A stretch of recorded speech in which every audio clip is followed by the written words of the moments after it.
I've got whipped cream all over my coffee. What's up, everybody? Hello, hello, hello. Good morning, good morning, good morning, everybody. Welcome to the show. There goes the third notification. Hey, Melissa. How's that oil doing? Is that oil helping you? Hey, Nick. Thank you for thinking of me, bro, first. That is amazing that you do that. Thank you. Yes, I do need to smoke, and I appreciate that, Nick, when you do that. I love seeing that digit before even a hello. Okay, so. Love the triage oil. Yes? Oh, Karsten gave me the 37. Right on, Karsten. I love a 37. I don't get too many of those. Thank you, bro. Thank you, Karsten. Yes. Well, it's 4:20, so let's get to smoking with Nick Brown. Actually, I think I'm going to do some dabs. Actually. Okay.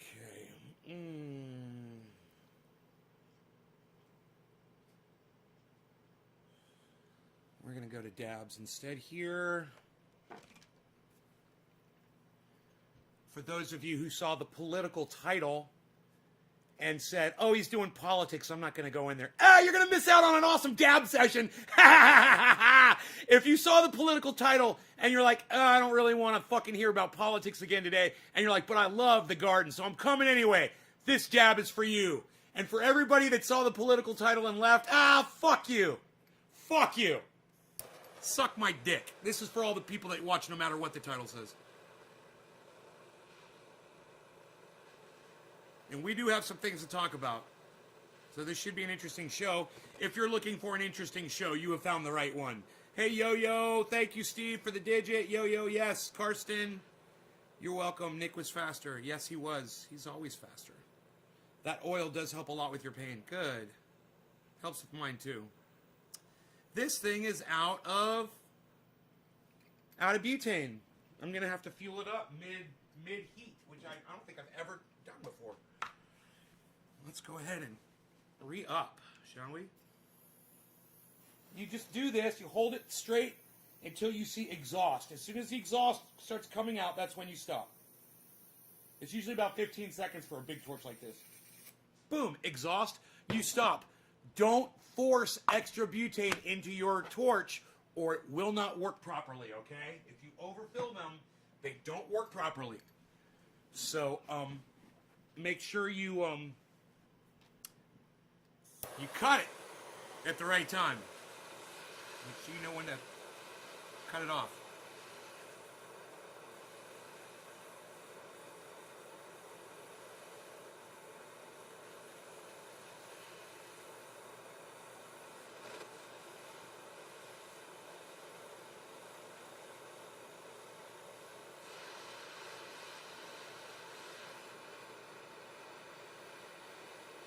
Okay, we're all hot and ready to go. You got the propane tank still. Never, ever call Nay by his real name. For all you new people, don't call him Nathan. Jacob, it's not your job to come in here and tell my audience what to fucking do, okay, dude? You're not the rule setter in here, all right? And another thing, Jacob, you coming in here and telling you people that makes them want to fucking do it, you fucking little troll. Fucking stroke. Piece of shit, Jacob. Fucking troll stroker. You trying to give people ideas, you fucking asshole? I have a feeling you're going to end up getting blocked on this live stream. Cheers, everybody. Cheers, Nick Brown.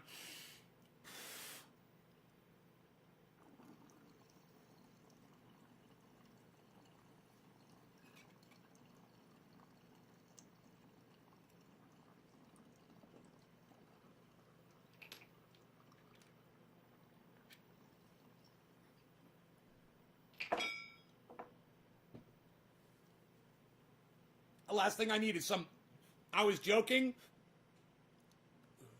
I don't like your fucking jokes. I'm about to block you.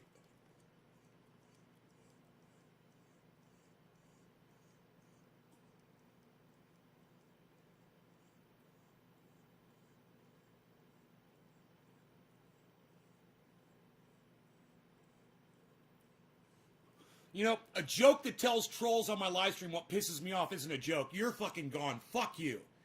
Fuck off, Jacob. Enjoy your block, piece of shit. Have fun begging me to come back on my show, douchebag. Fucking subvert. I can't stand people like that. You just kept your fat fucking mouth shut. You know, maybe you dropped a digit or shared the video, you know, or done something like that. That would have been nice. Yeah, Blazers are great. What a dab. I think I'm starting to dab sweat here. Let's check in with that. Oh, yeah. Oh, yeah. Gotta love that shit. Melissa says, bye, Felicia. Melissa says, bye, Felicia. Melissa says, bye, Felicia. Melissa says, bye, Felicia. Bye, Felicia. Bye, Felicia. It's kind of got a beat to it. Melissa says, bye, Felicia. Lol. I got the blue propane, $3.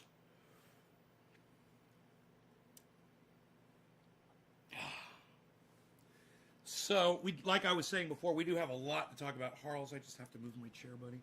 Sorry, dude. I know you like to lay by your daddy. Harles is like my new best friend all of a sudden. He fucking, every day, he's like right next to me all of a sudden. Oh, you're starting to realize I'm the guy that puts the food in your bowl, huh? Yeah, that's me. That would be me. I would be that human. Hey, Sonia. So, those of you who follow me on Twitter, and that those of you who not only follow me on Twitter, but you interact with me on Twitter. So when I put up a tweet, you retweet it, you read it, you interact with it. You guys already know what's up. You guys already know what's going on. For those of you guys who don't follow me on Twitter, you have no idea.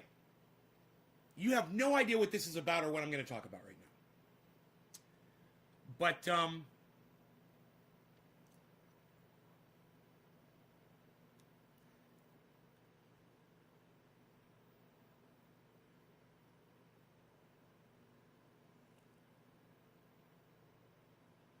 H.A. Goodman put up a video this morning, and he said the Democrats have control of the presidency, the House, and the Senate. Okay.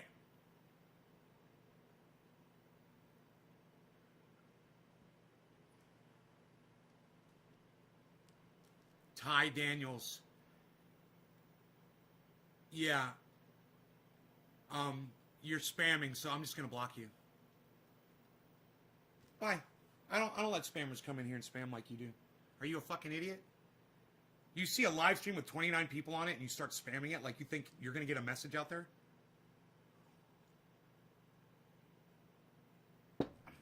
One side says 6, the other side says 9. Both sides are right. Nobody is wrong.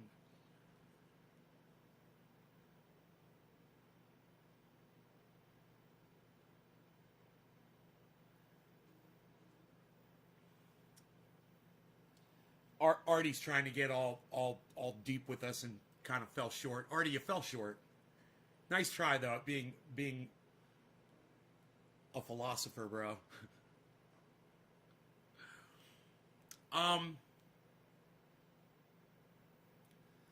So to get back what I was saying,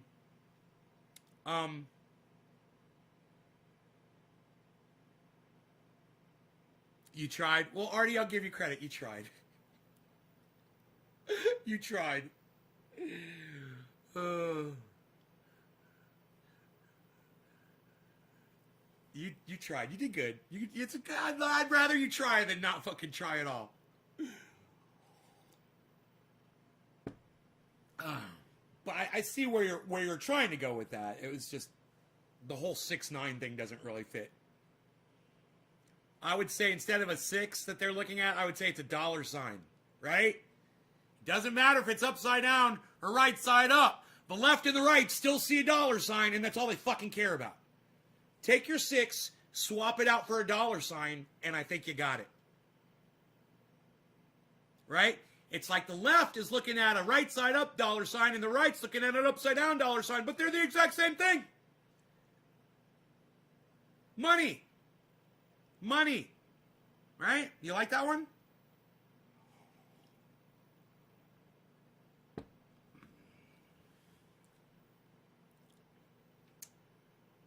So,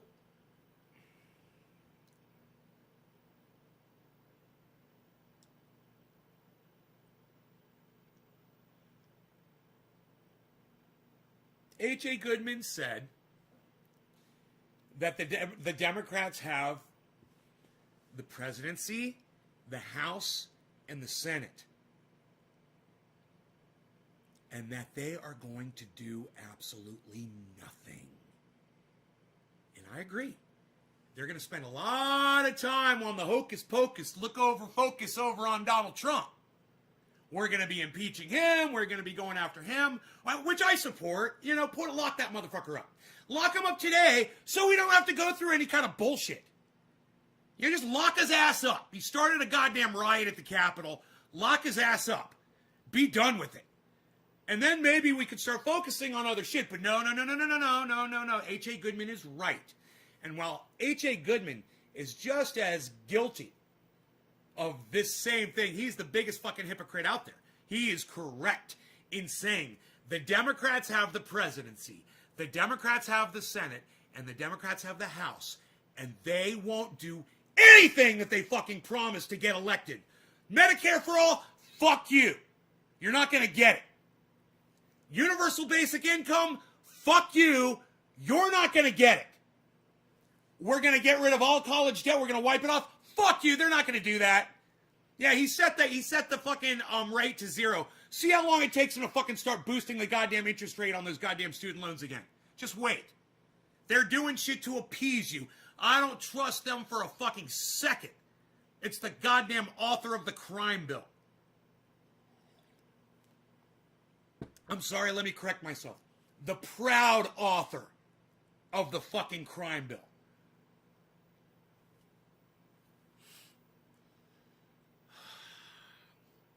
My point is this. I watch H.A. Goodman for a reason.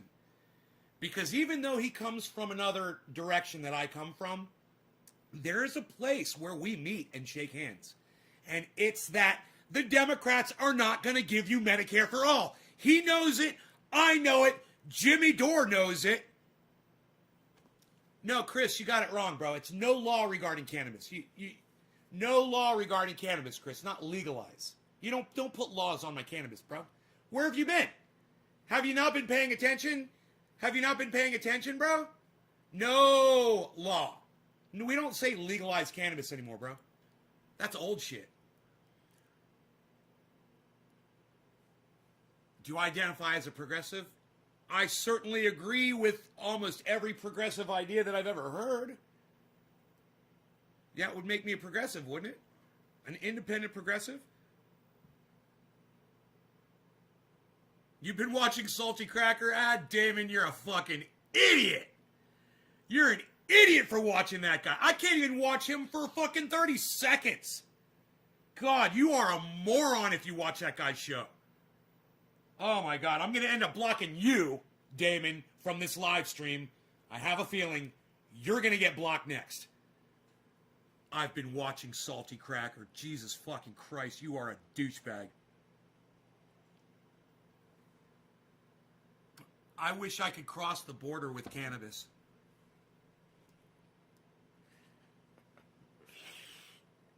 All right, who is my second digit drop? Just ship it across the border, bruh. Okay, we had Nick Brown. Then it was the Karsten Cloud. Karsten Cloud. Clouds of cannabis. Have you watched the Rubin Report? I get the clips, I don't watch on a regular basis. Bro, Damon, if you said you were watching the show like on the reg, I would be really concerned about you, man. It's like, well, you might as well go watch fucking Hitler give speeches, bro. You know, his name is Salty Cracker, and it's perfectly fitting for him. You know, he's a fucking racist prick. And his followers are douchebags. They're idiots. They believe his bullshit. If you listen to him after you've watched me for years, certainly you see that, Damon, or are you just a moron? You probably are. You're probably just a moron, bro. And there's nothing I can do with you. But, dude, if you're watching that shit's the most toxic shit on the internet. And this is great. Artie's asking me if I watched the Rubin Report. Dude, the Rubin Report, meaning Dave Rubin, the guy who talks like Dave Rubin, the guy who talks like Kermit the Frog, that guy, Dave Rubin, is that who the Rubin Report is?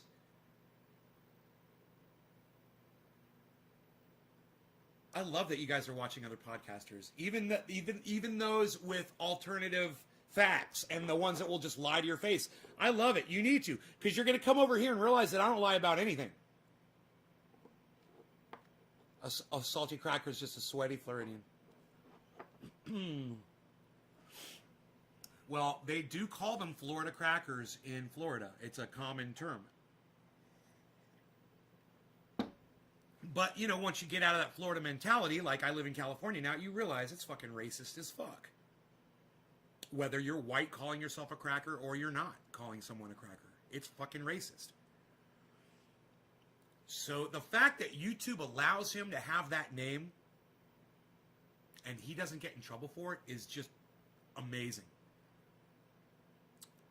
Rubin is a progressive. No, he's not. Artie, do me a favor. God, fuck. Artie, don't come on here and talk politics with me ever again. Okay, Dave Rubin is not a progressive. Dave Rubin is just a fucking idiot with ideas. He's looking for ideas from other people. He's on an idea tour. He's got some great ideas for... You know, my audience, some of my audience members, man...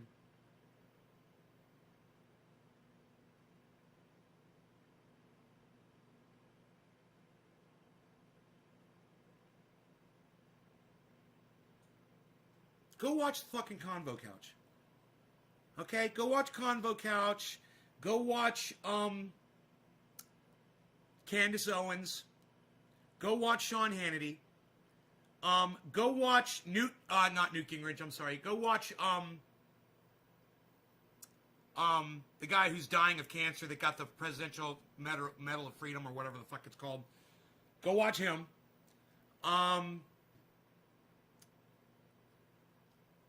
You know, go watch, but definitely go watch Convo Couch and go watch, God,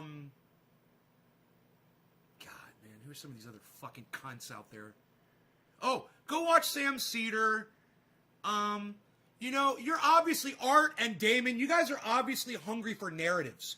So I'm telling you all the fucking narrative people that I can think of. And you know what? Don't ever come back here to my show again. Go watch your fucking narrative, people, and stay. The whole point of me telling you to go watch these other people was so you'd catch fucking 30 seconds of it and be like, God, those people are fucking idiots, Nay. Not, oh, Nay, did you hear the latest from the Convo Couch? Oh, Nay, did you hear the latest from what the Rubin Report said? Oh, Nay, did you hear who did you say? Who did you fucking bring up?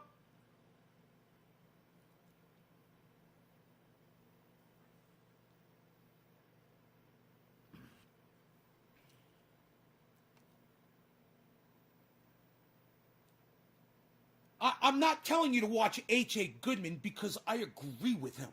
I'm not telling you to watch Ben Shapiro or any of these douchebags that I tell you to watch because I agree with any of them. You're supposed to fucking watch them for 3 seconds and go, wow, they're straight lying to my face. Nay's right. These people are lying. Did you see the latest upload from, what did you guys, who was the other fucker? You said Rubin Report and who the fuck? And Salty Cracker? Dude.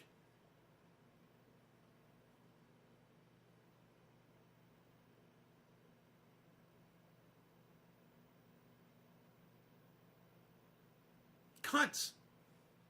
Of course I'm fucking right. I don't need you, your dumbass, coming on my show, Damon, to tell me I'm right. Trust me. The last thing I need is an idiot like you coming on my show to tell me I'm fucking right. Go back to those fucking Rubin reports and the goddamn salty cracker, please, and stay the fuck off my live stream.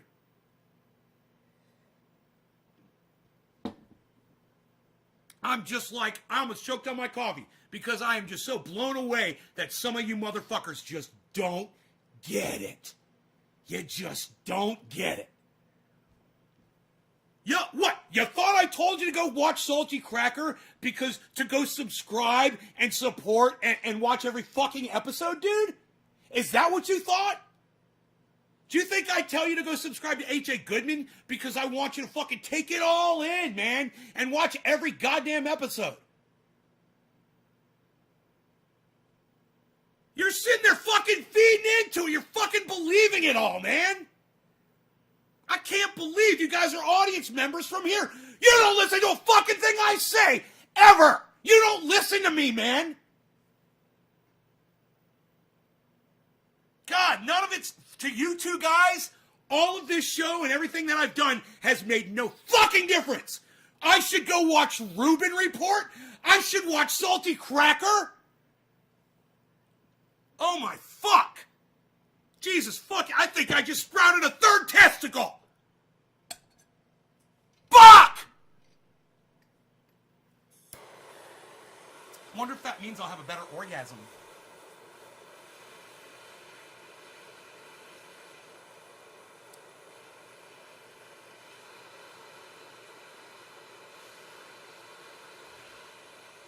Papa down's like, goddamn, man. Goddamn, what's up, Papa?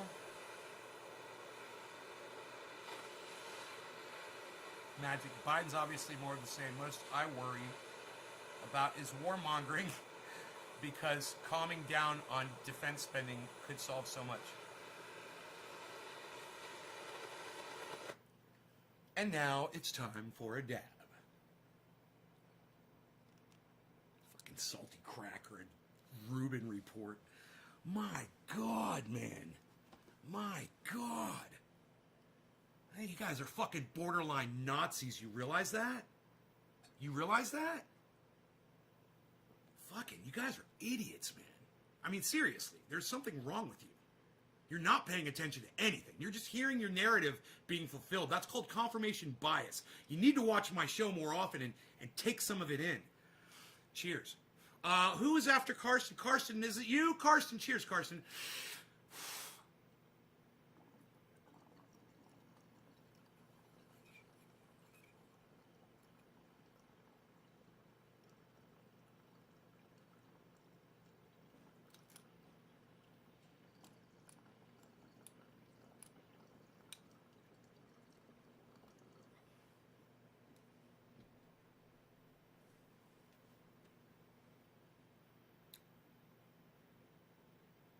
I tell you to watch H.A. Goodman because he's lying to his audience constantly.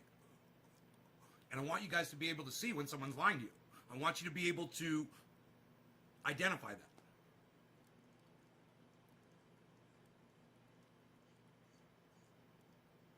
Right? So some people fuck each other. I never said Ruben was good. I know you did. I love Artie and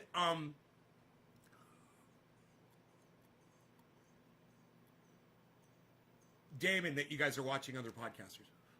Fucking love it. I hope that you will keep doing that. And then I hope that you will keep coming back here and seeing that this is where you're getting really the purest form of no fucking narrative whatsoever. It's, hey, look who's here! What's up, brother? So everybody check out Salted Gun on Twitch. It's my very good friend. It was he was the first person to let me stay at his place when I moved to California 10 years ago. I am forever in debt to you, brother. Thank you so much.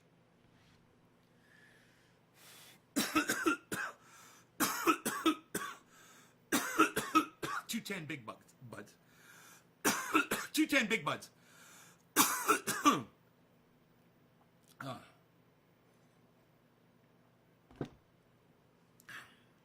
That's exactly why I checked out Salty. We familiar. I mean, when you're watching someone like Salty Cracker, you already know who I listen to on the regular. Yeah, I know. When I can't listen, like I turned on Convo Couch, the very first video I clicked on, I just tried one because Graham Elwood had them on and was talking about them. I clicked on them. They started talking about the election fraud. And that motherfucker, the guy, says, I've studied all of the research. I know that this entire election was a fraud. The machines were rigged. He starts like that. I was like, oh, click. I was like, whoa, really, Graham? I'm like, do you realize what these guys are saying? Dominion is suing Sidney Powell and Rudy Giuliani for almost a collective $3 billion, everybody. That's the narrative that Graham Elwood wants to share with his audience? These convo cocknuts? Are you fucking kidding me?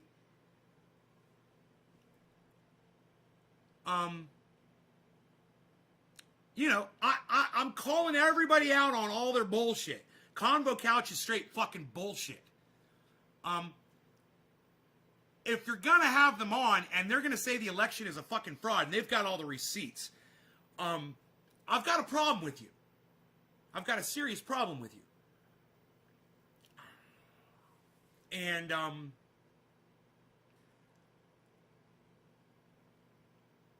you've got to call these people out.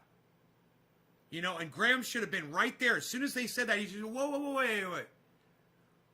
What do you mean you've got the receipts? What do you mean that you've studied it? What do you mean that are you certified? Are you a digital programmer?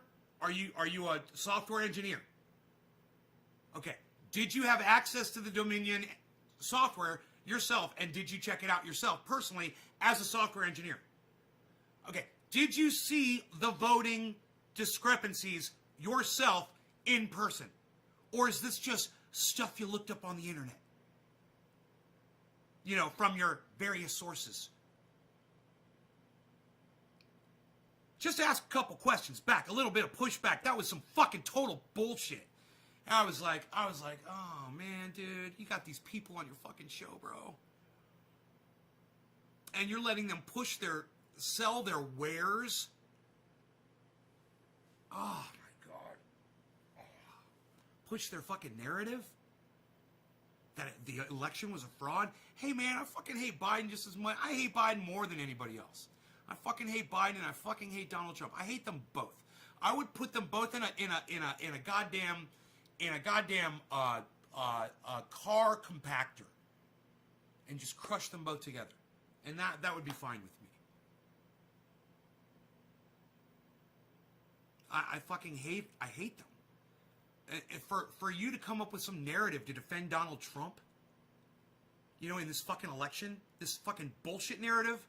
Yeah, there's cases of election fraud. There's a case here and a case there, and someone cheated here and someone may have fucking floated some fucking votes over there.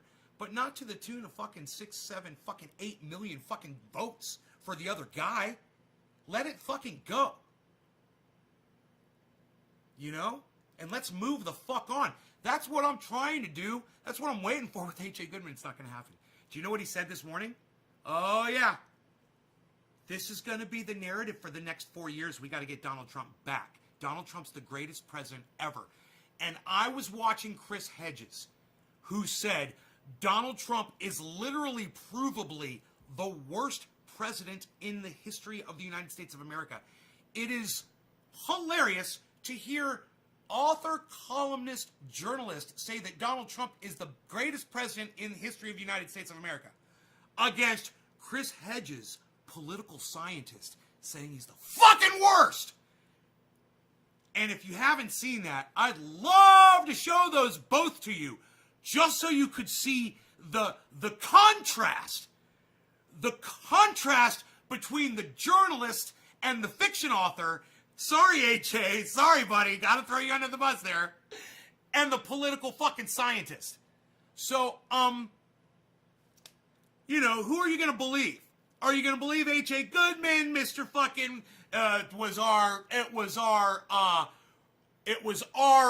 he said, what were the words he used?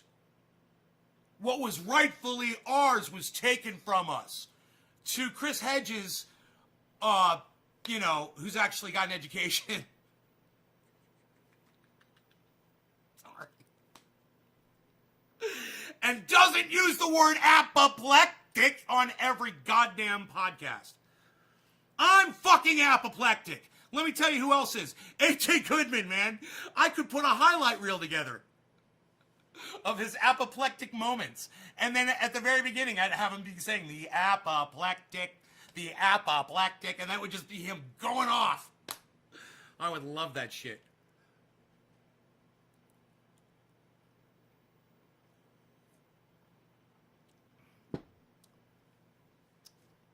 You just realized that I'm a left-handed guitar player. That's funny.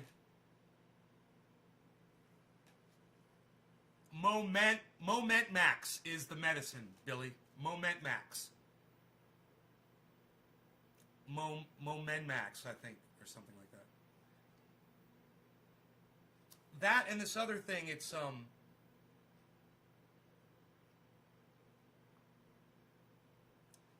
kind of an antibiotic that he's on every day.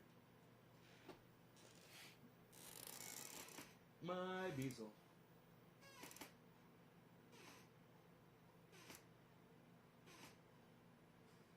I think I'm going to leave Christine's and Lobo's packages here until they come back to my show and ask me, hey, where's our boxes at?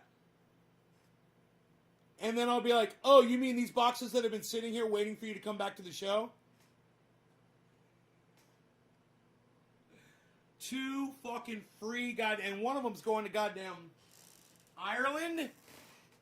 Free. Well, the other one's not free. She paid for it, actually. I was giving it to her for free, and she asked me if she could pay for it, and I was like, yeah. And she paid me for it. So one of them's free going to Ireland. I think she Venmo'd me, actually. Thank you for that.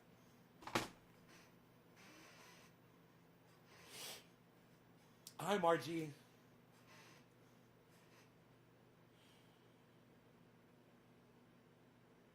Dab's got me all fucked up. Because we got a lot to talk about. We do. Sugar is bad. Christine, there you are. I'm sending yours out today.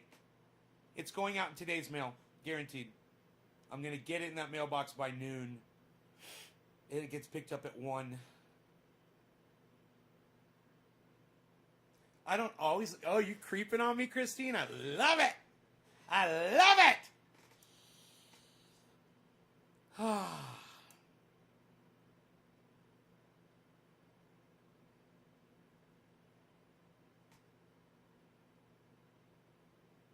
ESP again. Christine was watching. That was funny. You're just talking to Lance. Where's Lance? Is Lance on the phone or in person? Are you with him right now? Well, today's Monday. Are you with Lance?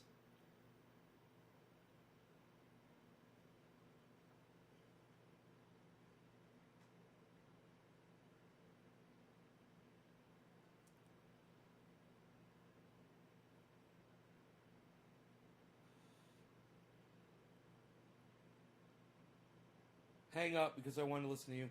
Oh, you were talking to him? Oh, man. Tell him I love him. Give him a hug next time you see him from me, please.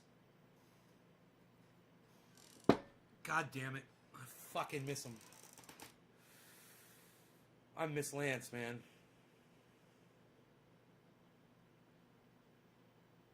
You're so lucky. You still live over there? But are you still, I don't even want to ask. You know, with COVID and shit, Christine, it's just like, I was going to ask you about,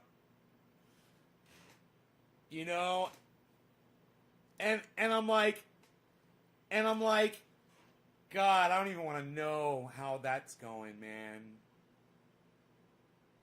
what's happened over there.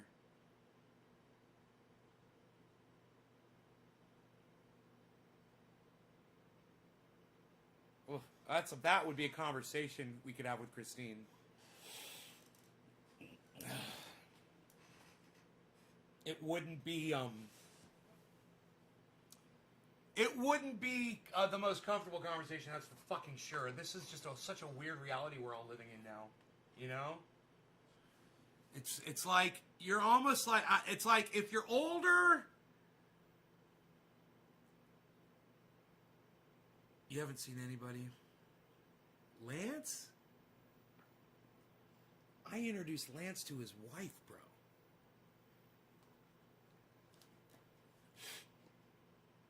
They've got 2 kids.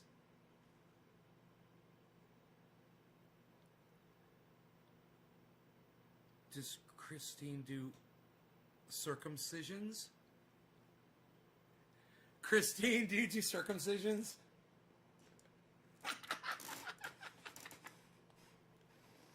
That's funny, Billy.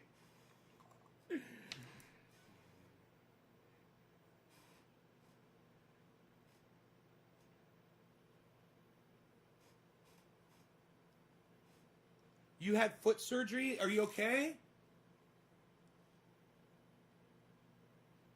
Are you okay, hon? What's up with that?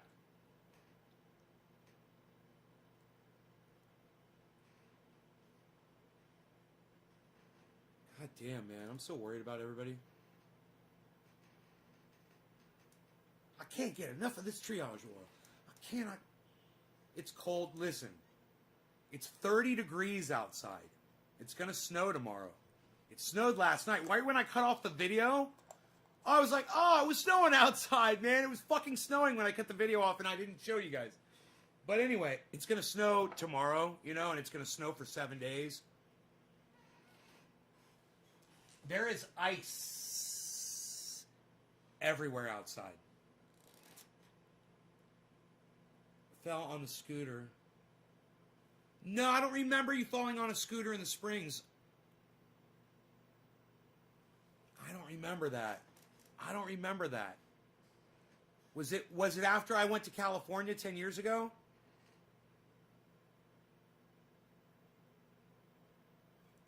God damn. We're supposed to get snow tonight.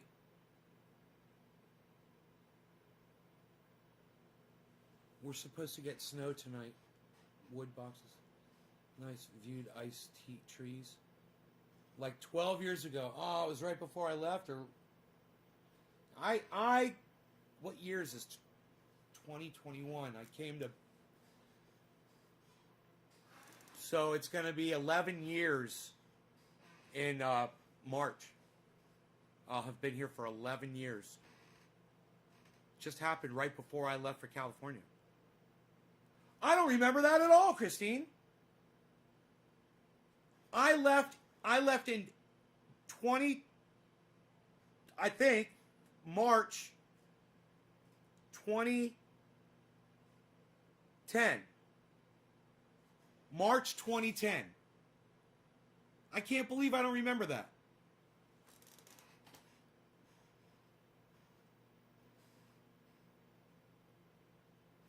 You put out on a clip this morning around 3 a.m., Damon? Yeah, the Ron Placone. And fuck YouTube. YouTube sucks my dick. The YouTube sucks my dick watch Ron Placone's channel.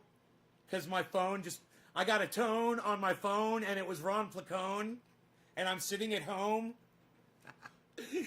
around school when you moved. I was in high school when you moved. Around then, maybe you were gone. Dave sees I was still in high school when you moved. Don't go outside naked carrying Rogan. I wasn't naked. I had my boxers on.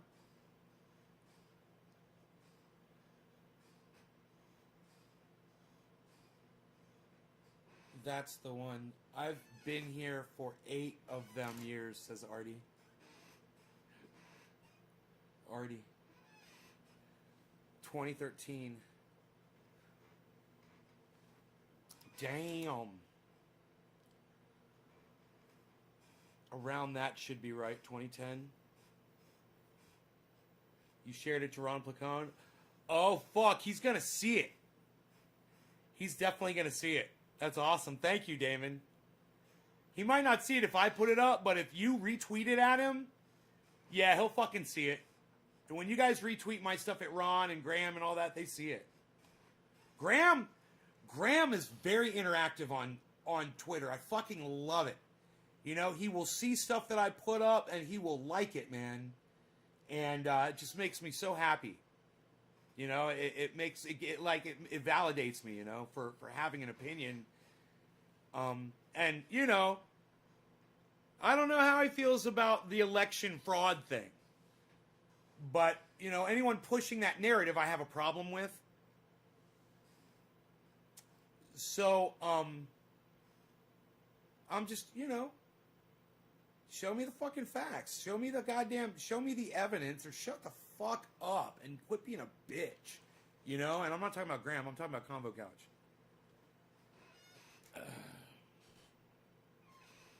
God. You know, I come up with all kinds of fucked up names. Who could give me a name that I've called Convo Couch in the last 2 or 3 days?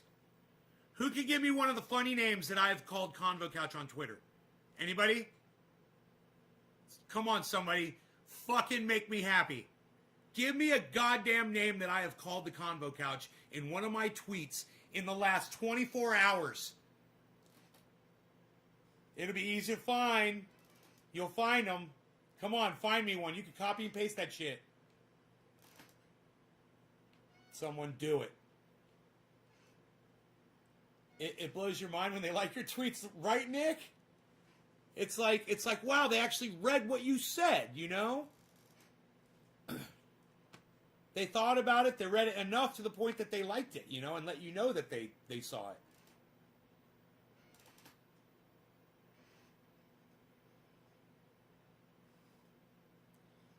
Dang, you're getting texts on stream again, and I keep thinking it's about. I'm getting texts on stream? What? We ignore facts. Couch. Yeah. Karsten got it! Karsten! Right, hon, Christine, I got that Venmo. Thank you. Thank you for that. I just told them. Right before you got here, I was like, Christine Venmo'd me. Karsten got it. It's Convo. We ignore facts, Couch. I fucking love that, man. You know one of my favorite ones, though? Yeah! The one Nick Brown said, Convo, we make stuff up, Couch. I cracked me up. Convo, we make stuff up, Couch. Yeah, you know, if you just be fucking honest, man. Why do you gotta have a fucking narrative? Why do you have to like Donald Trump? H.A. Goodman. Why do you have to like Donald Trump? Convo Couch. I mean, why would you be investigating the election if you're not even an election investigator unless you had some kind of a dog in the fight? It's obvious that you've got your tongue up Donald Trump's butthole. And it's probably orange.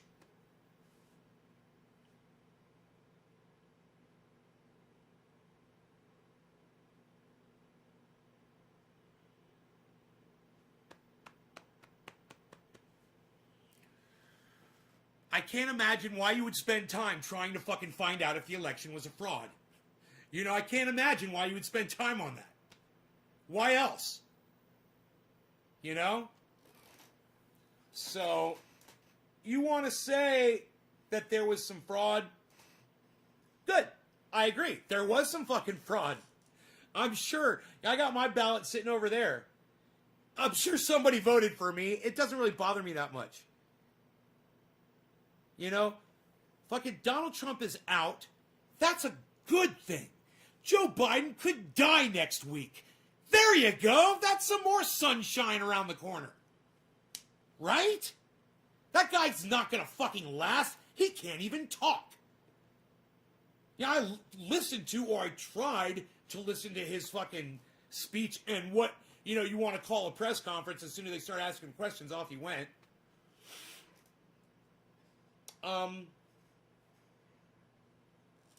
It's a good thing he's got spokespeople. That's all I have to say. Government's a fraud.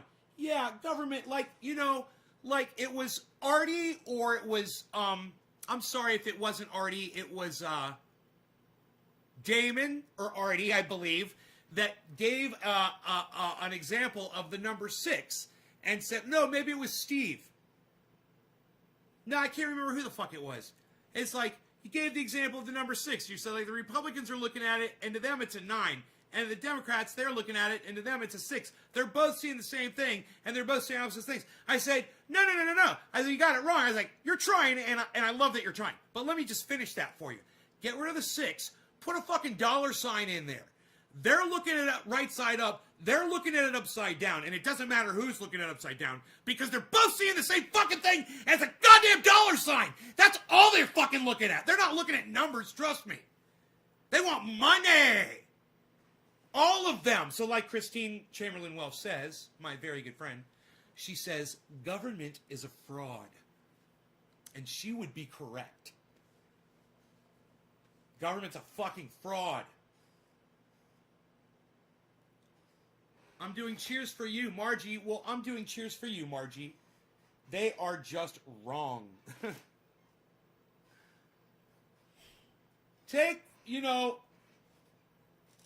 Someone said something. It was Chris Hedges.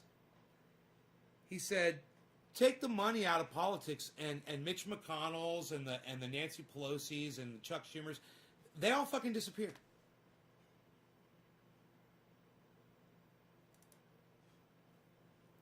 Get rid of the lobby. You get rid of the fucking crooks that are profiting off the lobby. Now, once again, I go back to what H.A. Goodman said. The Democrats have the presidency. They've got the House. They've got the Senate. They promised Medicare for all. And just, Joe Biden said he was never going to give you fucking Medicare for all. He was explicit about that. He's a fucking douchebag. But the rest of the Democrats all campaigned on Medicare for all, universal basic income, and forgiving student loan debt. Among other things, getting out of foreign wars. What did we do on day one when we went into fucking Syria? Joe Biden sent American troops into Syria to go steal oil from Syria, from the Syrians, to kill people to take their oil so that Russia can send their troops in there and we can have a proxy war on Syrian soil over oil. Huh.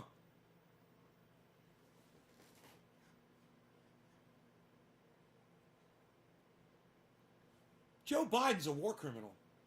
He just started a fucking war for oil to steal from a country that he doesn't fucking own. But he's going to walk in there with troops and nobody's fucking saying anything about it. Watch Lee Camp, watch Graham Elwood, watch Jimmy Dore, watch Ron Placone.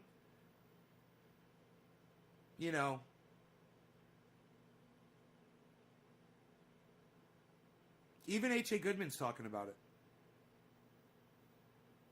But just let me watch H.A. Goodman. You guys don't... He's lost 3,000 subscribers now. Which, when you got 180,000 subscribers, 3,000 is really no big deal. I don't think he's fucking crying over it. But the reason why is because you cannot sustain a lie with your audience. And people are going to pick up on it. Those were the people who were leaving H.A. Goodman are the ones who actually believed him.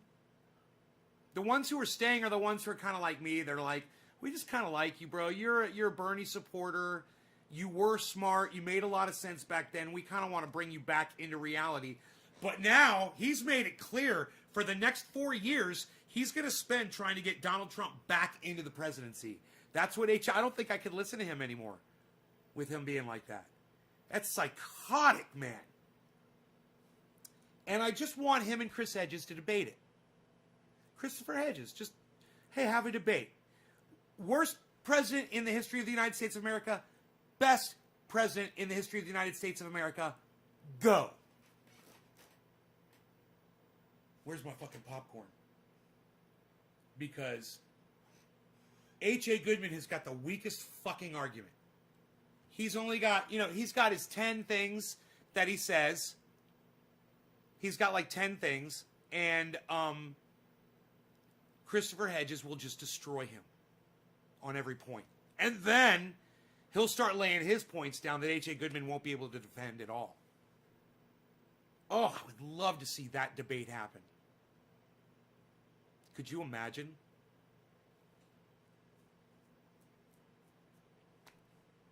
I really want you to hear Christopher Hedges say that, and this is an audio recording of Christopher Hedges. I want you to hear Christopher Hedges say, and you guys need to understand who Christopher Hedges is. Computer, who is Christopher Hedges? According to Wikipedia, Christopher Lynn Hedges is an American Pulitzer Prize-winning journalist, Presbyterian minister, author, and television host. His books include War as a Force That Gives Us Meaning, a finalist for the National Book Critics Circle Award for Nonfiction, Empire of Illusion, The End of Literacy and the Triumph of Spectacle, Death of the Liberal Class, Days of Destruction, Days of Revolt, written with cartoonist Joe Sacco, which was a New York Times bestseller, Wages of Rebellion, The Moral Imperative of Revolt, and his most recent, America, The Farewell Tour. My bad. I thought he was a political scientist by the way that he speaks. I'm wrong. Oh my goodness. I just assumed that he was a very highly educated political scientist. Computer. Christopher Hedges' education.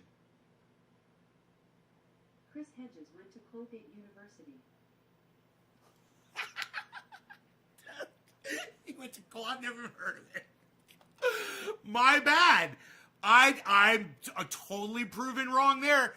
Well, but you've got to hear what Christopher Hedges says about Donald Trump. Here, listen to this. That is so funny. He's an author, but man, has he written a lot of books. Holy shit. I don't know why I thought he was a political scientist. Just when you hear him speak, man, he does not repeat himself. You know what I mean? He makes his fucking point on every sentence. Let me find this video, you guys. This is just.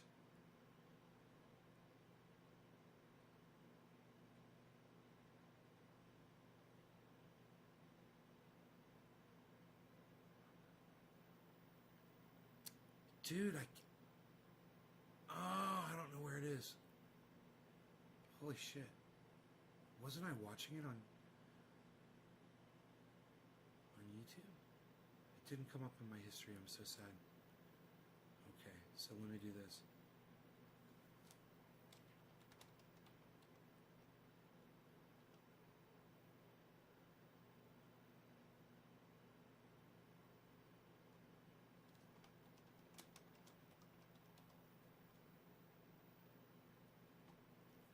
Let me find this audio.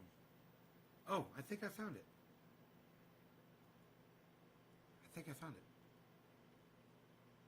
It's going to be near the end. I'm here today with my friend Chris Hedges. This is it. All right.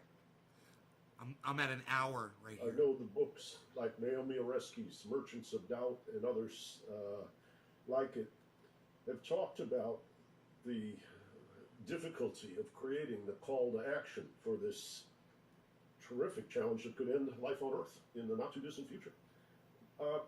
I've seen books like Naomi Klein's older brother Seth's recent book called The Good War, about the analogy between war preparation by the Canadians for World War II and what is... 55. Let me see if I can find it. Laptop issue. Nobody, which they tried to dismiss again as Russian disinformation, nobody in the Biden campaign challenged the authenticity of what was on that laptop. And when the New York Post reported it, which is what a journalist should do, Twitter locked them out of their own account. There was a concerted effort by the digital platforms and the traditional... Dude, I hope I can find this. Oh my goodness, it's a long interview. I was asking her about this Institute for New Economic Thinking and what kind of guidance she would give me. And she said at the time, Rob, what you need to do is study the silences. Joseph Roth was another one. They were close friends, who certainly saw, number one, the folly of World War I, the suicidal folly of World War I, for which they immediately became pariahs. And Zweig wrote this great play, Jeremiah, this point of his book, The Endangered American Dream, is that members of labor unions and unorganized, unskilled workers will sooner or later realize that their government is not even trying to prevent wages from sinking or to prevent jobs from being exported. That we've seen, how you say, periodically throughout history. So the question is, and I can see from your title of your book, America, the Farewell Tour, or some of your recent articles, that I guess I would conjecture that you probably don't believe that the energy, the will of resistance can overcome the tools or the power of the other side, and that we are headed towards that danger zone again. Actually, we've kind of been in it. Trump was a symptom of that in the minds of many people, but it feels to me like we're, how do I say, Cornel West and I were texting on the day when it was announced that Biden won in Pennsylvania, which looked like would clinch sufficient electoral votes to win. It's this far in. And in our interaction, we kind of said, this is an eerie day, because what we're doing is celebrating the return to power of the thing that caused what we are celebrating is leaving. And as you underscored, I think the real danger here is with systemic malfunction of this depth and degree and resilience. How are we going to get back to the structures of what you call democratic capitalism? Well, that's exactly right. But it also has a very negative effect in terms of the promotion of the kind of liberal, with a small L, Fuck. Damn, I New York should. Times, along with other high-profile Democratic donors, that if Sanders was the nominee, he would vote for Trump. So what does that say? It says that the billionaire class, of course they prefer Biden and Silicon Valley and Wall Street at the end of the campaign pump. We don't know how much because it was through super PACs, but significant sums of money. 1%, the last figure I read, support Trump. They have acculturated the Christian message to the worst aspects of American capitalism and American imperialism. Democratic Party, I think, committed kind of suicide. I think that the Biden administration will cede the ground for a competent fascist. I'm going back 1 minute at a time now. Without that money, Bernie Sanders clearly would have been the nominee in 2016. Remember, Bernie did not take corporate money. This was a true grassroots effort. And I have criticism of Sanders, but this was a true grassroots effort. But the oligarchic elite was quite open that Bernie Sanders would never be the nominee. There was all sorts of dirty tricks in both 2016 and 2020 using the DNC as a vehicle to support the Clinton campaign. And people can intuitively sense that people aren't addressing what fuels their despair. How do you explain that? I mean, I understand what you're talking about vis-a-vis corporate structure and the media, etc. But it's designed to make money, and that is going to be a problem under Biden. But so he increased his vote count by 11 million votes, and that has to be a huge flashing. I think this is it. So watching the Biden administration go back to more of the same. I think I found it. The presidential race in American history, 74 million voters of the country by rapacious global corporate entities which are supranational and have no. I think this is it. I think I found it. I'm just going back a little bit. You've already seen it with this kind of cyber attack, or when Hunter Biden's laptop was discovered with all sorts of damaging emails and apparently pictures of him smoking crack and having sex or whatever. Again, that was an attempt to tar this as Russian disinformation. Again, if you look at even the New York Times, when they talk about the John Podesta emails, these were he was Hillary Clinton's campaign chair, which were published by WikiLeaks. It's described as disinformation. Well, as a journalist, this is very frightening. It's not disinformation. Those emails were true. Nobody has ever challenged the veracity of those emails. So, on the one hand, we've seen a kind of savaging of the country by rapacious global corporate entities which are supranational and have no loyalty to the nation state at all. Ralph Nader correctly calls them traitors. Coupled with the breakdown of a media system which sets one demographic against another. I'll just close by saying that we must never forget that Donald Trump received the second highest vote count in any presidential race in American history. 74 million voters opposed, and Biden got about 80. Now, this is after one of the most disastrous presidencies in American history. Flagrant corruption, ineptitude, racism, appointing conspiracy theorists, etc. he increased his vote count by, and not being able to handle the pandemic. Although it's not completely his fault. The for-profit healthcare system is not designed to handle a national health crisis. It's designed to make money. Him and H.A. Goodman would agree there. But so he increased his vote count by 11 million votes.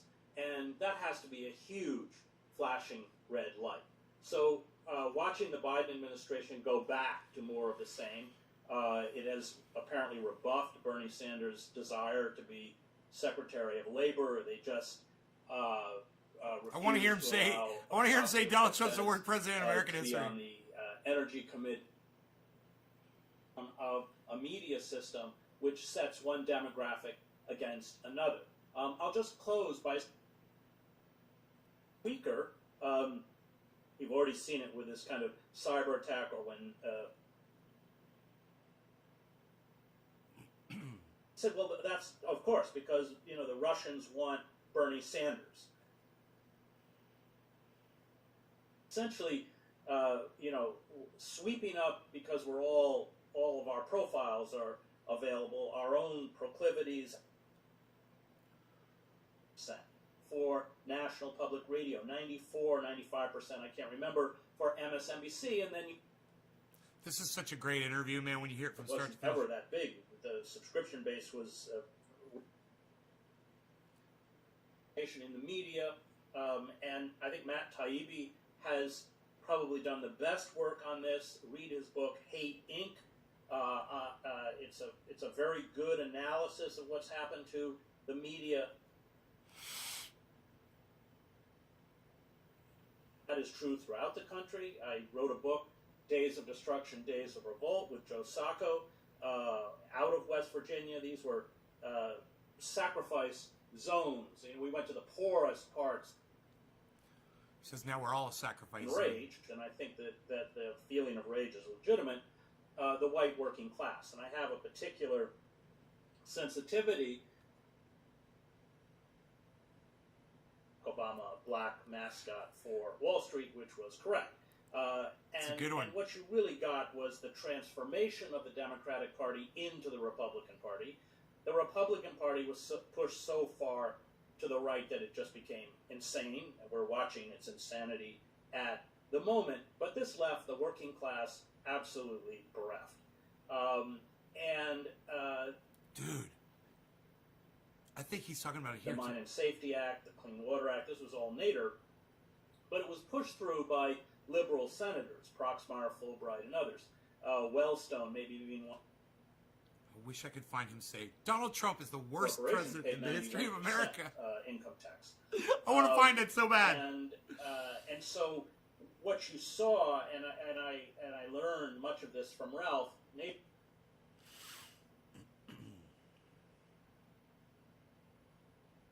Clinton realized that they could get corporate money if they did corporate bidding.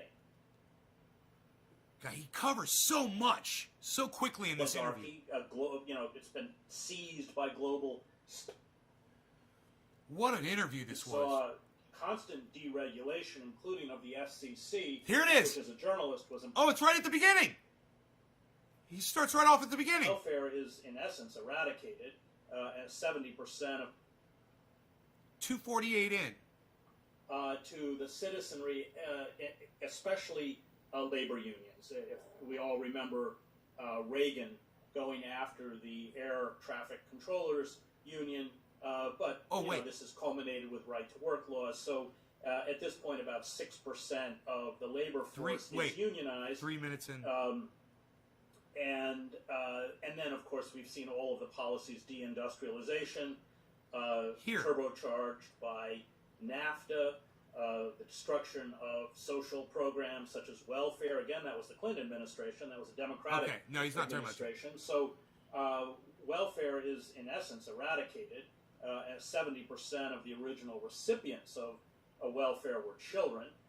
You saw the repeal of the 1933 law Glass-Steagall, which had put a firewall between commercial and investment banks.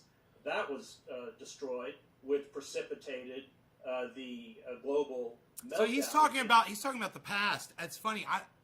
I wonder where he says for that. the Chamber of Commerce that laid out a kind of blueprint by which corporate America could So respond sad. to what the political scientist Samuel Huntington called derisively America's excess of democracy. I couldn't find it. Backers like Lloyd Blankfein. I mean, Blankfein, which comes out of the criminal organization of Goldman Sachs, Blankfein made it very clear, he was the former CEO, during which the Trump administration clearly was and is trying to orchestrate, is just their disorganization and their sorts of dirty tricks in both 2016 and 2020, using the DNC as a vehicle to support the Clinton campaign quite openly. In 2016, they openly stole the Nevada caucus. They denied independents in many states the right to vote in Democratic primaries, although we should remember the taxpayer pays for the primaries. They erased all sorts of people from the rolls. They used superdelegates, and you know, these tactics were all in place again. So the Democratic Party, I think, you know, committed kind of suicide. I think that the Biden administration will cede the ground for a competent fascist, and the only thing that saved us from a coup d'etat, which the Trump administration clearly was and is trying to orchestrate, is just their disorganization and their ineptitude. But putting a competent fascist like Mike Pompeo or Tom Cotton linked to the Christian right, and I am a seminary graduate, and I'm glad you mentioned James Cone, my close friend and the greatest theologian in America since Reinhold Niebuhr. These people are, you know, this Christian right, this prosperity gospel is heretical. And I don't say that lightly. I have a deep church background. My father was a minister. My mother was a seminary graduate, although she was a professor. I, you know, at one point could read the Bible in Greek. I mean, I know it. And the failure of the liberal church to denounce these people for who they were in the name of tolerance and dialogue has been disastrous. The Christian right, 81%, the last figure I read, support Trump. They have acculturated the Christian message to the worst aspects of American capitalism and American imperialism. You know, this kind of heretical belief that the white race is blessed to kind of bring the Christian society. And let's remember that Jesus wasn't white. The Romans were white. Jesus was a person of color. It's very interesting. First It's 25 minutes in where he's talking about that. That's good. It's called Chris Hedges. Or Chuck Schumer. How Republicans, Democrats, and the media have weakened U.S. democracy on YouTube. Or even Mitch McConnell wouldn't exist. They are products of this money. They are the servants to this billionaire class, to these corporate entities. Oh, did you hear And that? power comes That was that. Being able to anoint. That was that quote that I quoted him on earlier. That was the quote I quoted him on earlier. How much these intelligence agencies are being allotted. And so the system is rigged in this sense. If corporate money was removed 2230 from the election and political process, then figures like Nancy Pelosi or Chuck Schumer or even Mitch McConnell wouldn't exist. They are products of this money. They are the servants to this billionaire class, to these corporate entities. And their power comes from being able to anoint and fund the candidates that they choose that will do the bidding of corporate power. And without that money, they vanish. Without that money, Bernie Sanders clearly would have been the nominee in 2016. Remember, Bernie did not take corporate money. This was a true grassroots effort. And I have criticism of Sanders, but this was a true grassroots effort. But the oligarchic elite was quite open that Bernie Sanders would never be the nominee. There was all sorts of dirty tricks in both 2016 and 2020 using the DNC as a vehicle to... Okay, so that's 23 minutes in. But, man, I find that spot on there where he says Donald Trump is the worst president in the history of the United States. In fact, I bet you he's probably done a whole video on that. I wouldn't be surprised. I'm going to look for it. But I'll let you all go because I know I'm probably boring you guys. Oh, I guess I'm not boring you guys. Or you guys are enjoying this, huh? You guys are enjoying this. I'm impressed. There's so many people here watching this while I'm listening to this conversation. God, I kind of want to find that part. It was like he probably talks about it several times. You know, to support the Clinton campaign quite openly. In 2016, they openly stole the Nevada caucus. They denied independents in many states the right to vote in Democratic primaries, although we should remember the taxpayer pays for the primaries. They erased all sorts of people from the rolls. They used superdelegates. So you can really hear it. And you know, these tactics were all in place again. So the Democratic Party, I think, you know, committed kind of suicide. I think that the Biden administration will cede the ground for a competent fascist. And the only thing that saved us from a coup d'etat, which the Trump administration clearly was and is trying to orchestrate, is just their disorganization and their ineptitude. But putting a competent fascist like Mike Pompeo or Tom Cotton linked to the Christian right, and I am a seminary graduate, and I'm glad you mentioned James Cone, my close friend and the greatest theologian in America since Reinhold Niebuhr. These people are, you know, this Christian right, this prosperity gospel is heretical. And I don't say that lightly. I have a deep church background. My father was a minister, my public speaker, and I have a deep, deep respect for Islam. Meltdown that's happening. We are laying the groundwork for a kind of Christianized fascism. And I think that if the Democratic Party attempts to go back to what they call normal, and I think at this point it's very clear from the Biden appointments, which are drawn almost exclusively from the circles of the Democratic Party and the corporate elite, and these are the people that orchestrated the social inequality, the trade deals, the militarized police. Biden was one of the prime movers behind that, along with the doubling of our prison population, now the largest in the world. He repeatedly called for cuts to Social Security, wholesale surveillance. All of this came out. Here, would you rather hear it like this? And the that he has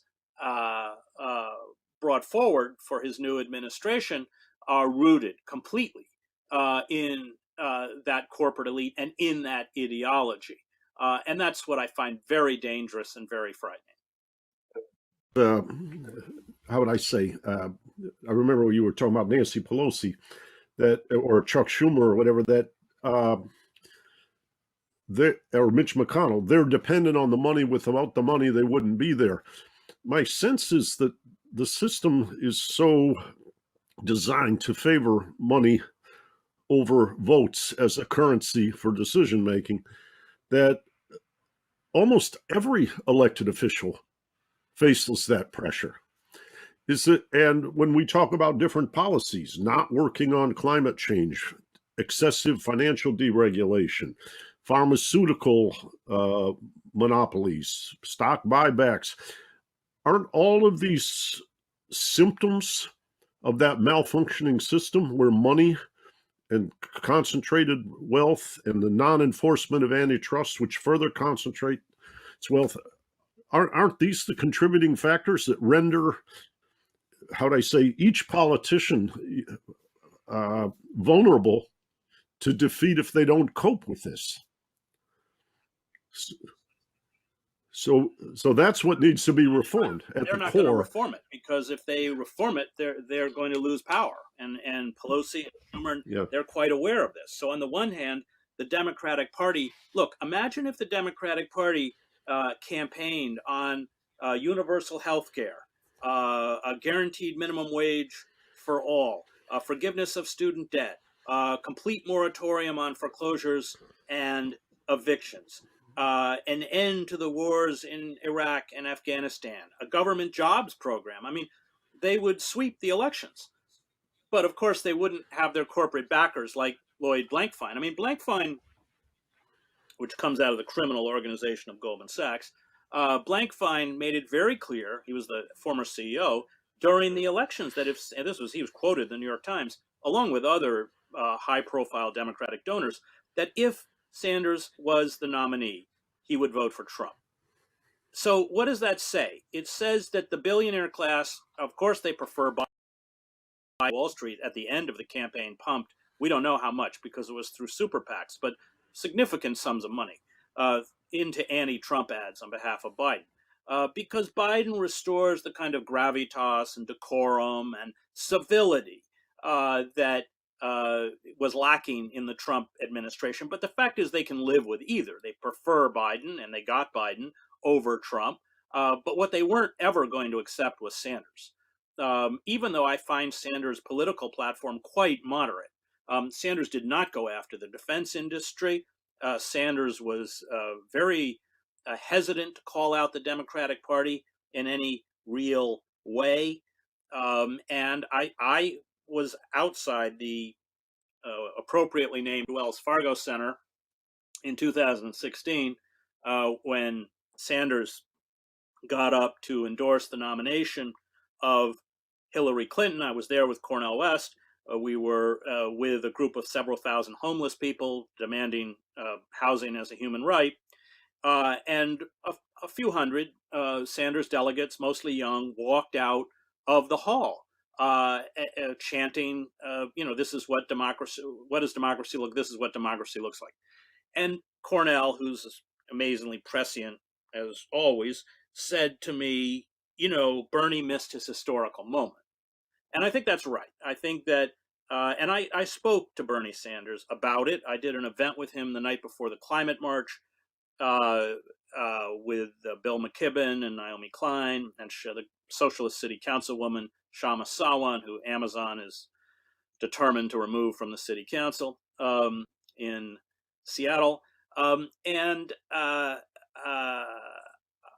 Bernie, Shama and I were pushing, particularly Shama was pushing Bernie to run as an independent, arguing correctly that the Democratic Party was never going to allow him to get the nomination. And Bernie said, well, I don't want to end up like Nader. And I thought that was a very revealing comment because Bernie went wrong. He understood that if he defied the Democratic Party establishment, of course, he would no longer be able to caucus with the Democratic Party and get seniority through the Democratic Party. But the Democratic Party would also go after him in Vermont and make sure that he was not reelected to the Senate.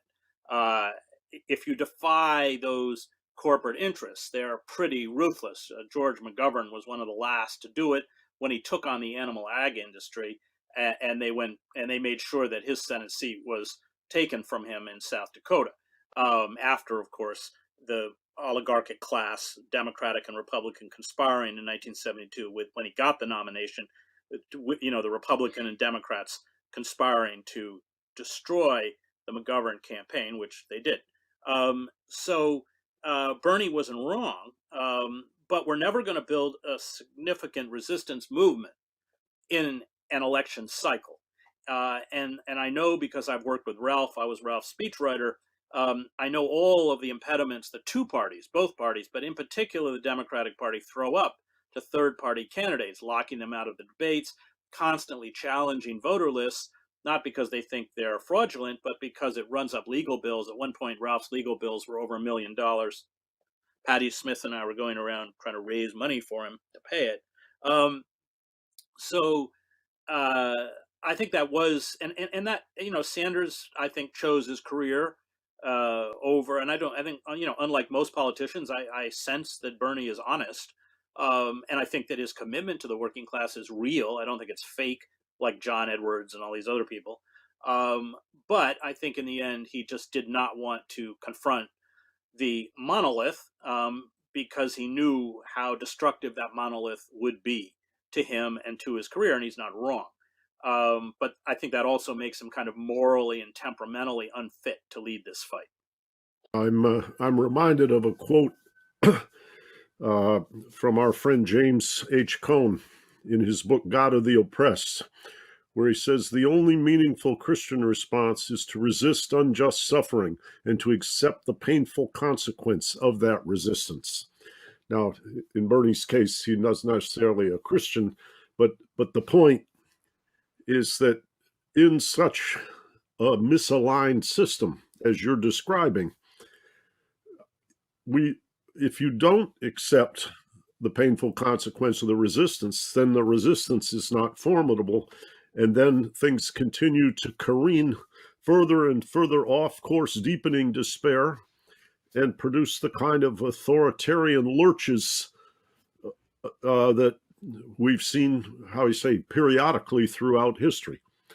So the question is, and I can see from your title of your book, America, the Farewell Tour, or some of your recent articles, that I guess I would conjecture that you probably don't believe that the energy, the will of resistance can overcome the tools or the power of the other side, and that we are headed towards that danger zone again. Actually, we've kind of been in it.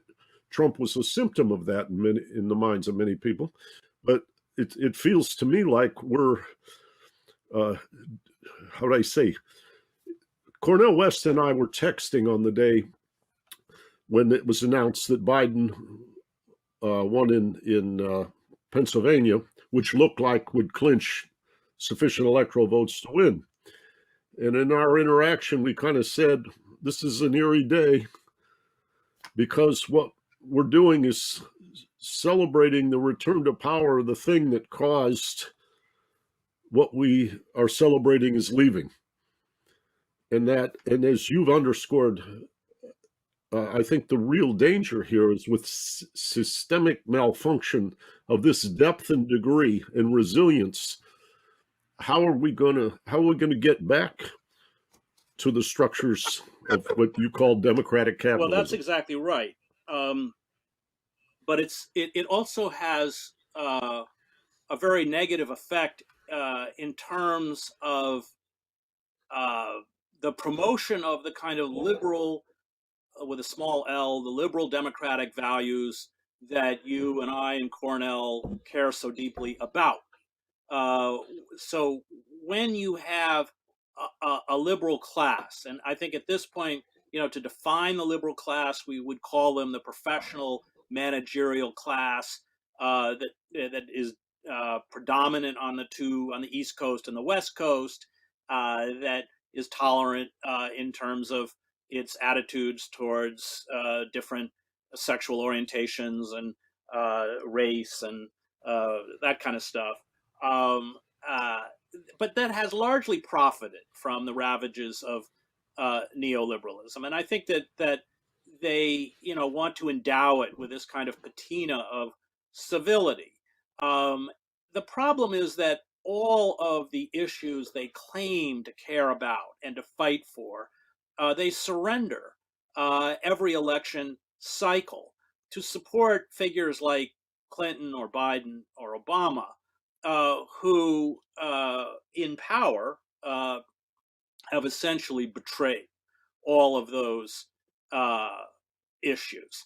And that is eviscerating the credibility of the liberal elite. That's a fundamental component to the rise of any totalitarian movement. That was true in Yugoslavia. You had an ineffectual, self-identified democratic liberal elite after the death of Tito in 1980, in that kind of decade-long period before the war began, but it was just ineffectual. It wasn't able to actually carry out or respond in a meaningful way. There was economic devastation in Yugoslavia. It's a longer story, but Tito had gotten a lot of loans. Mostly they knew he could never pay them back because he was a buffer state, and then the Western banks wanted the loans paid. They couldn't pay them.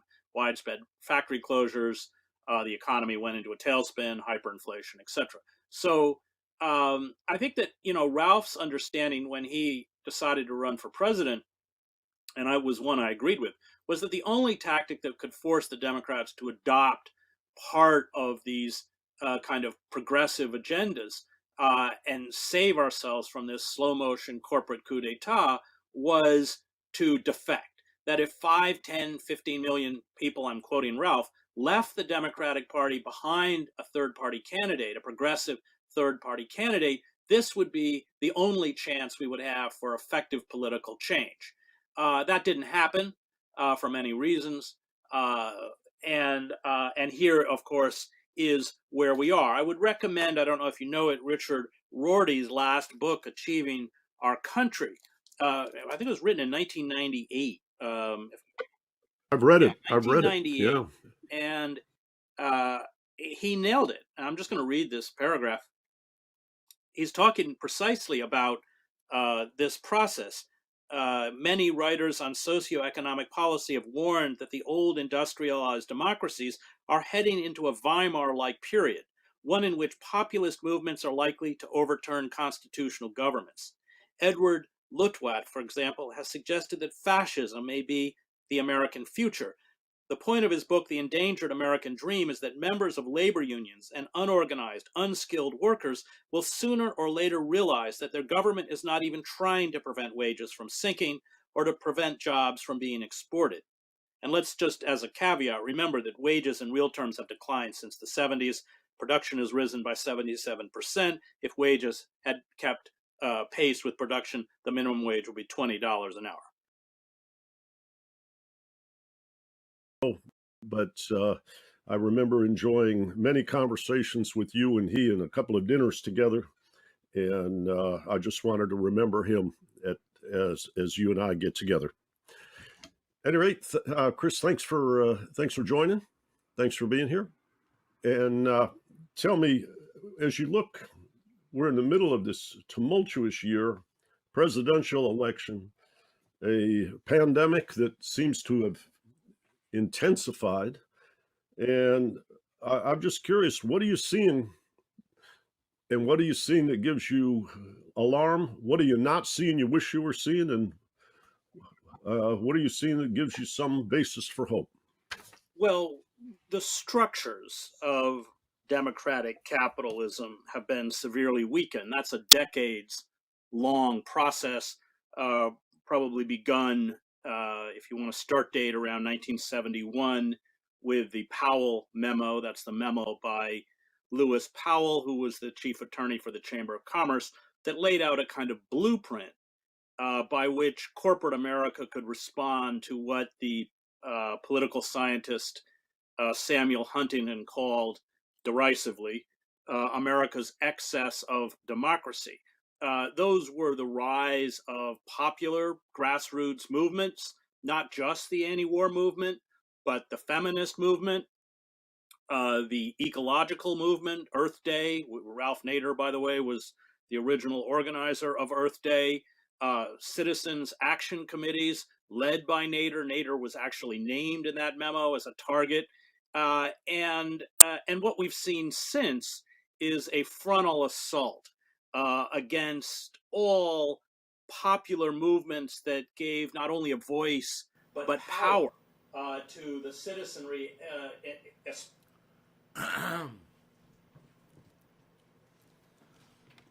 That's fun for the whole family.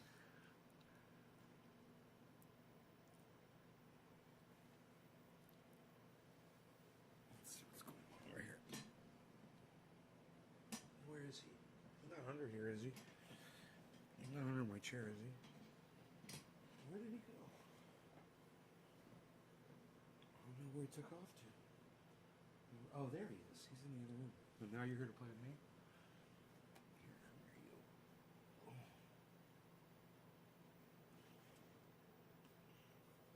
Show everybody how beautiful you are. You're so beautiful. No, come here. Look at you. Look how beautiful you are. You're such a beautiful boy. Why are you so shy? Why are you so shy? You're so beautiful. Why are you so beautiful? Oh, look at you. You're so shy. He's so shy of the camera, man. It's so funny. You're so shy. Look at you hiding under your daddy. You're so cute. So it's fucking 30 degrees outside, but I have to take him out for a walk on the ice. And it is ice out there. It is all ice. So, oh shit. My hose bib is leaking. Fuck. Fucking A. It's just the manifold. But that's actually okay. It's running that hose bib a little bit, which is good. I need a little drip coming out of it. But got me a little ice issue outside, guys. Actually, here, look. I noticed it from the window. It's kind of interesting.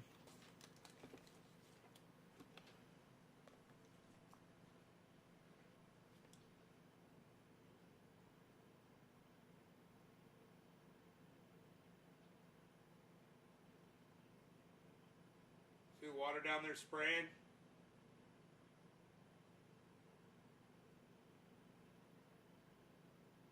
See the water shooting out of that hose bib?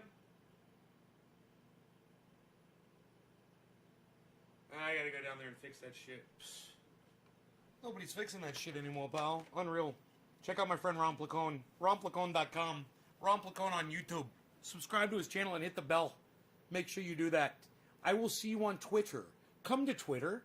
Get notifications on Twitter. I will see you on the Twitter. Goodbye, everybody. It's at Nays Garden on Twitter. Seek me out on the Twitter. Download the app. Bye, guys.